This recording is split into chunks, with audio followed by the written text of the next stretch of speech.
दोस्तों, बेटे बेटियों के अपने पिता के विषय में उम्र के अलग अलग पड़ाव पर अलग अलग विचार होते हैं। पिता को समझने में एक उम्र लग जाती है। बच्चा जब 4 वर्ष का होता है तो सोचता है मेरे पापा महान हैं। 6 वर्ष की उम्र में सोचता है मेरे पापा सब कुछ जानते हैं, वे सबसे होशियार हैं। 10 वर्ष की उम्र में सोचता है मेरे पापा अच्छे हैं परंतु गुस्से वाले हैं। 12 वर्ष की उम्र में सोचता है जब मैं छोटा था तब मेरे पापा मेरे साथ अच्छा व्यवहार करते थे।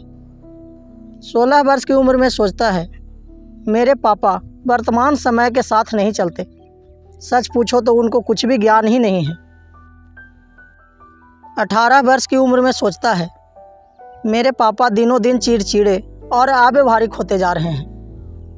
20 वर्ष की उम्र में सोचता है ओहो, अब तो पापा के साथ रहना ही असहनीय हो गया है, मालूम नहीं मम्मी इनके साथ कैसे रह पाती है।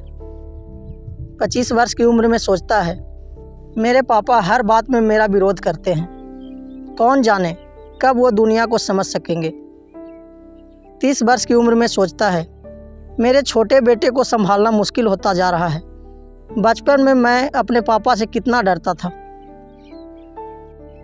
40 वर्ष की उम्र में सोचता है मेरे पापा ने मुझे कितने अनुशासन से पाला था, आजकल के लड़के लड़कियों में कोई अनुशासन और शिष्टाचार ही नहीं है। 50 वर्ष में सोचता है मुझे आश्चर्य होता है मेरे पापा ने कितनी मुश्किलें झेलकर हम 4 भाइयों बहनों को बड़ा किया, आजकल तो एक संतान को बड़ा करने में ही दम निकल जाता है। 55 वर्ष की उम्र में सोचते हैं मेरे पापा कितनी दूरदृष्टि वाले थे, उन्होंने हम सभी भाई बहनों के लिए कितना व्यवस्थित आयोजन किया, आज वृद्धावस्था में भी वे स्वयंपूर्ण जीवन जी सकते हैं। 60 वर्ष में सोचते हैं मेरे पापा महान थे, वे जिंदा रहे तब तक हम सभी का पूरा ख्याल रखा। सच तो यह है कि पिता को अच्छी तरह समझने में हम काफ़ी देर कर देते हैं। जीवन में कभी भी कोई कष्ट न मिले ऐसी व्यवस्था एक पिता ही करता है।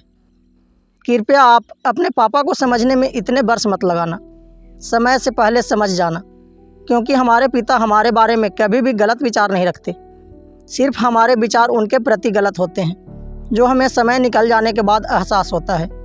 इस दुनिया में एक पिता ही ऐसा होता है जो अपनी संतान को अपने से सदा आगे ही बढ़ते हुए देखना चाहता है। जब किसी चीज़ की इच्छा रखते हैं तो उसे सबसे पहले पिता ही पूरी करता है। अनुशासन का दूसरा नाम पिता ही होते हैं। अपने पिता का सम्मान करें और उनके विचार का सम्मान करें। धन्यवाद।